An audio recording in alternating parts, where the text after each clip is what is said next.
Shardul, just दूसरे से बोल रहा हूँ, एज अ परफॉर्मर कोई ट्रिगर अप होता है जब उनको राइट प्लेस नहीं मिलता है आईपीएल में आमसोल प्लेस, वो चलते ये रणजी ट्रॉफी को फोकस करके कि मैं अभी भी हूँ, परफॉर्म कर सकता हूँ, ये के अंदर में काम कर रहा है, हर मैच तक बैट और बॉल से कंट्रीब्यूट कर रहे हैं। जी, मुझे ऐसा लगता है कि कोई भी टीम में अगर जब आपका चयन नहीं होता है तो एक डिसअपॉइंटमेंट होती है। और आप जब खेल नहीं रहे हो या घर पे खाली बैठे हो तो उसके बारे में नेचुरली ज़्यादा सोचा जाता है। तो मैं यही कहूँगा कि जैसे कोई भी एक प्लेयर या फिर मैं जब ग्राउंड में उतरता हूँ तो सारा फोकस मैच पे होता है। तो मेरे लिए चाहे मैं क्लब क्रिकेट का मैच खेल रहा हूँ या रणजी ट्रॉफी हो, चाहे आईपीएल खेल रहा हूँ या देश के लिए खेल रहा हूँ, मेरे लिए एक वो क्रिकेट मैच एक समान है, चाहे वो कोई भी लेवल हो। तो मैं यही सोचता हूँ हमेशा कि मैं जो भी मैच खेल रहा हूँ उसमें मुझे बेस्ट देना है। तो उस वजह से बाकी फिर थॉट्स नहीं आते माइंड में। शार्दुल, अभी हमें पता है कि अभी टेस्ट टीम में आप ऑस्ट्रेलिया दौरे में नहीं थे, बट रिकॉर्ड आपका जो है इंडियन टेस्ट टीम के साथ वो ज़बरदस्त रहा है। With the ball, with the bat, आप क्राइसिस मैन भी आप बोल सकते हो, जो मुंबई के लिए आप अभी कर रहे हो। इंग्लैंड दौरा आ रहा है, वो कहीं ना कहीं एक दिमाग में प्ले कर रहा है कि नहीं, मुझे फुल एफर्ट से खेलना है, और परफॉर्मेंस जो निकल के आ रही है, सेंचुरी, हैट्रिक, आज भी विकेट, 6 विकेट लिए, तो क्या वो भी बैक ऑफ द माइंड है कि इंग्लैंड दौरे के लिए मेरे को कंटेंशन में आने के लिए परफॉर्म करना पड़ेगा? जी बिल्कुल, कंटेंशन में तो मैं हूँ ही है, मैं कहूँगा। खाली कंटेंशन के आगे है कि टीम में जगह बनाना या टीम में सिलेक्ट होना, तो वो चीज़ को लुक फॉरवर्ड करता हूँ हमेशा।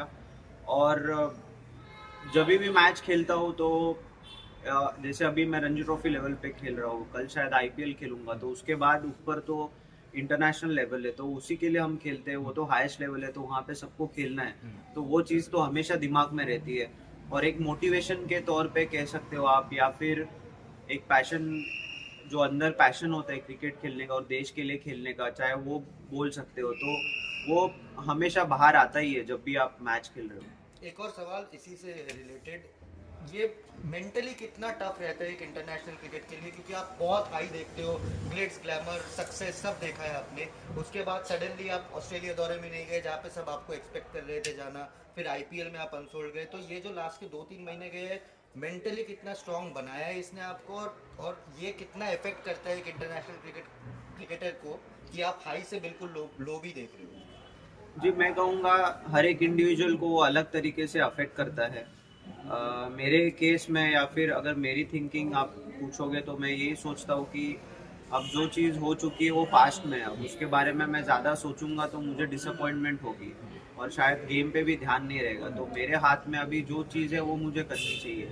और प्रोफेशनल क्रिकेट में ये सारी चीज़ें होते रहती है, और शायद फिर इसी के पैसे मिलते हैं कि आप एक यू आर गोइंग थ्रू हाईस, फिर एक लो पीरियड भी आता है, कभी परफॉर्मेंस नहीं होती है, कभी आप टीम से ड्रॉप हो जाते हो, बट उस चीज़ से जब हम उभर कर आते हैं और फिर दोबारा खेलते हैं, परफॉर्म करते हैं, तो उसी चीज़ का मज़ा है।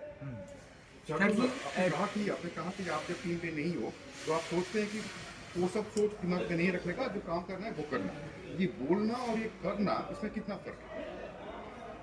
मेरे ख्याल से वो प्रिपरेशन इस चीज़ में काफ़ी हेल्प करता है। तो जैसे मैं नेट प्रैक्टिस कर रहा हूँ टीम के साथ या रूम पर भी बैठा हूँ, तो मुझे कोशिश करना है कि जो आने वाला मैच है उसी के बारे में सोचना है। अगर जैसे पहले भी मैंने कहा कि हम रूम में बैठे, घर पे बैठे, खाली बैठे, तो ये सारी चीज़ें दिमाग में चलती रहती है। तो माइंड को इस प्रकार ट्रेन करना है कि आपको प्रेजेंट के बारे में और आने वाले मैचेस जो है उसके बारे में ही सोचना है। तो मैं वही सोचता हूँ जब बैठा रहता हूँ रूम में, सेल्फ एनालिसिस करते रहता हूँ। तो जब भी ग्राउंड पर आता हूँ तो बाकी ये सब चीज़ों का ख्याल नहीं आता है कि कहीं पे सिलेक्ट होना है, या हाँ, subconscious mind, back of the mind रहता है कि इसके बाद इंटरनेशनल लेवल पे खेलना है, बट वो चीज़ प्राइमरी नहीं होती है। प्राइमरी चीज़ ये है कि उस मोमेंट में रहकर मुझे बॉलिंग डालनी है तो विकेट्स निकालने हैं, क्या सिचुएशन है, गेम कैसे चल रहा है, बैटिंग है तो बैटिंग में रन करने, कंट्रीब्यूशन करना है, तो वो चीज़ें रहती है। शार्दुल, टीम में कमबैक करने के लिए अभी क्या कंपटीशन लेवल पहले से ज़्यादा टफ हो गया है?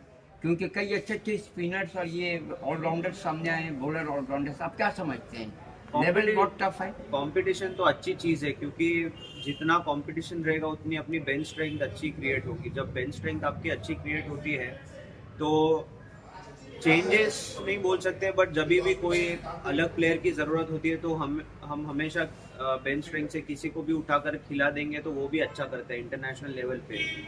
और जितनी अच्छी बेंच स्ट्रेंथ होगी उतने हमारे पास आगे जाकर आईसीसी ट्रॉफीज भी आएंगे, क्योंकि उसमें से जो पूल सिलेक्ट होगा वो बेस्ट होगा या फिर वो टॉप परफॉर्मिंग रहेगा वो टाइम पे। तो हमारे लिए as a team, as an Indian team, वो बेस्ट चीज़ रहती है।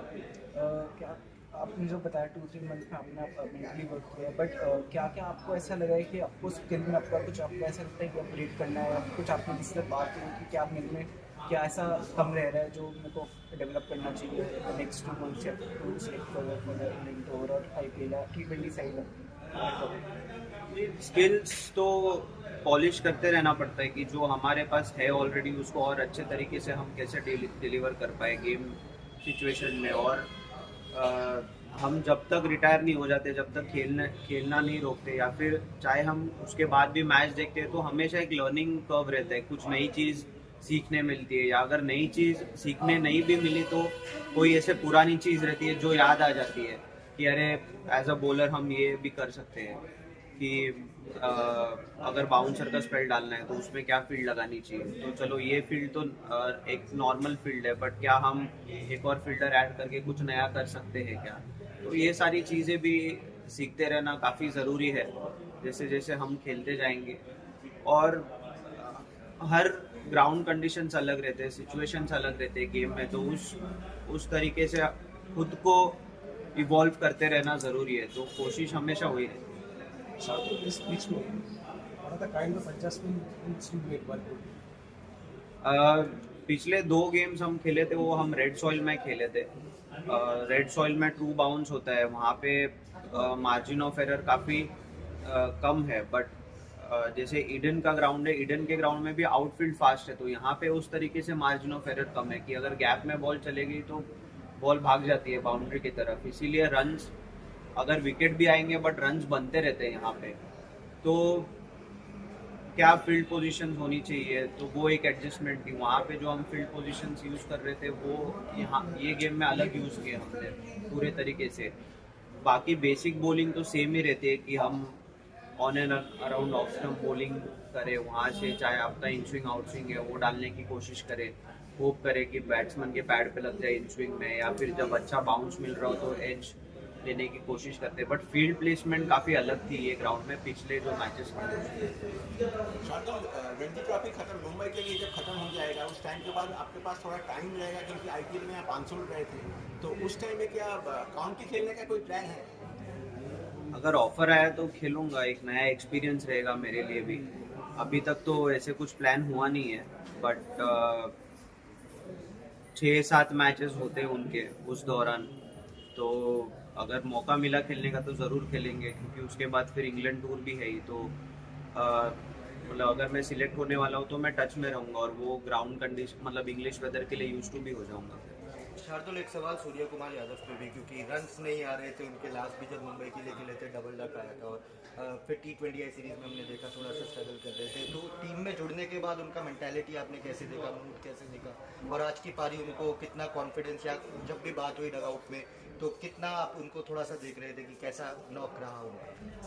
जी, वो एज अ प्लेयर तो हमेशा कॉन्फिडेंट ही रहे हैं, और जब भी ड्रेसिंग रूम में आते हैं हमें पता है कि मैं तो बचपन से खेलते आ रहा हूँ उसके साथ, तो हमें पता है कि वो एक्स फैक्टर प्लेयर है। तो वो जो भी करेंगे ग्राउंड में कुछ ना कुछ डिफरेंस क्रिएट करते हैं, चाहे फील्डिंग में हो एक अच्छा कैच ले लेंगे, या बैटिंग में जब भी जाते हैं तो 1-2 शॉट्स ऐसे खेल देंगे कि सामने वाले बॉलर का पूरा कॉन्फिडेंस खत्म हो जाता है। और पिछले कई मैच में वो जल्दी आउट हो रहे थे, बट ये नहीं बोल सकते कि वो आउट ऑफ फॉर्म है, क्योंकि वो मतलब इनिशियल फेज में तो कोई भी बैट्समैन आउट हो सकता है। तो जब कोई 3-4 बॉल में आउट हो जाता है बैट्समैन तो हम उसको जज नहीं कर सकते। हाँ, अगर वो 15, 20, 25 बॉल खेल के अगर आउट हो रहे हो तो पॉइंट ऑफ कंसर्न है, बट जो एकदम ही 2-4 बॉल खेल के आउट हो रहे हैं उसको तो हम कुछ बोल भी नहीं सकते। और उसकी क्वालिटी तो हमें पता ही है कि कैसे कैसे अटैक के सामने उसने रन किए, अच्छे अच्छे बॉलर की भी पिटाई की है। तो और रणजी ट्रॉफी में तो काफ़ी एक्सपीरियंस रहे, पिछले 12 साल से रणजी ट्रॉफी खेल चुके हैं। वो 2010 या 11 में डेब्यू हुआ था, तो एक्सपीरियंस तो काफ़ी है, और मुझे लगता है उन्होंने भी बैटिंग में अपना एक्सपीरियंस ही यूज़ किया आज। और वही चीज अगर विराट कोहली के लिए कही जाए, क्या उनका कॉन्फिडेंस लेवल लो हो रहा है? तो उनके बारे में मैं क्या कह सकता हूँ? फिर भी तो आपका- मतलब वर्ल्ड्स ग्रेटेस्ट बैटर है, मैं उस पोजीशन में नहीं हूँ कमेंट करने के लिए उनके बारे में। शार्दुल, आप तो सीनियर है as a batter lower middle order में, मिडिल लोअर ऑर्डर में, ये राज क्या है जी इतना अच्छा सक्सेस हो रहा है बॉम्बे का लोअर ऑर्डर में? शाम्स हो गए, तनुष हो गया, लगातार ये लोग खेल रहे हैं। जी, बॉम्बे का कल्चर ऐसा है कि जो भी बैटिंग के लिए जाएगा, तो अगर वो 11 नंबर का भी बैट्समैन हो तो हमेशा कॉन्फिडेंस देते हैं और उन्हें कहते हैं कि आप कर सकते हो। और बचपन से यही कहा जाता है कि आपको रन बनाने हैं, चाहे वो आप 2 रन बना रहे हो, 5 रन बना रहे हो, 10 रन बना रहे हो, बट वो टीम के लिए है। और एज अ यंगस्टर भी जब हम टीम में आते हैं तो हम हिस्ट्री फॉलो करते हैं। तो मुंबई क्रिकेट की आप अगर हिस्ट्री देखोगे तो हमेशा लोअर ऑर्डर ने भी रन किए, और स्पेशली जब टीम क्राइसिस में आ जाते तो लोअर ऑर्डर भी कंट्रीब्यूट करते हैं। और वो कंट्रीब्यूशन इसलिए कर पाते हैं क्योंकि वैसी सोच है, और सालों साल देखते आ रहे हैं। प्रीवियस जनरेशन को भी देखा है, अब ये वाली जनरेशन में भी 1-2 लोग हैं जो कर रहे थे, अभी दूसरे लोग भी जुड़ गए हैं। तो वो एक कल्चर का पार्ट है, और होपफुली ये सालों साल वैसे ही चलते रहे। शार्दुल, 292 का लीड बन चुका है, तो कितना run will be safe for to win the match? Cricket में ऐसे सेफ या अनसेफ तो कुछ कह नहीं सकते, बट 2 दिन की क्रिकेट बची हुई है, और तो यहाँ से तो जितनी देर हम बैटिंग कर सकते हैं उतनी करने देखेंगे, क्योंकि मैच जितना आगे चलेगा उतना वेयर एंड टेयर बढ़ते जाएगा पिच में। तो फिर 4th बॉलिंग जब डालेंगे तो स्पिनर्स को भी शायद असिस्ट हो सकते हैं। तो इसीलिए कल के दिन में जितना हो सकता है उतना लंबा बैटिंग करने देखेंगे। टारगेट के बारे में ऐसे कुछ सोचा नहीं। जब आप एज ए सीनियर प्लेयर, जब जैसे कोई प्लेयर्स आपके जैसे सूर्य कुमार चल रहे हैं और पहले रोहित शर्मा जैसवाल भी आए थे, तो उनको जब रिप्लेस करते तो आयुष मात्रे जैसे रिप्लेस हुए थे, तो आप एज ए सीनियर प्लेयर कैसे कम्युनिकेट करते हैं तो यंगस्टर्स की, जब आपको सीनियर प्लेयर्स को या फिर अकोमोडेट करना होता है उनके प्लेइंग लेवल जो उनको मतलब बोलने की तो कुछ ज़रूरत ही नहीं है, वो खेल ही इसीलिए रहे क्योंकि सीनियर प्लेयर्स अवेलेबल नहीं है। तो जब सीनियर प्लेयर्स आकर खेलेंगे तो they have to make way for them.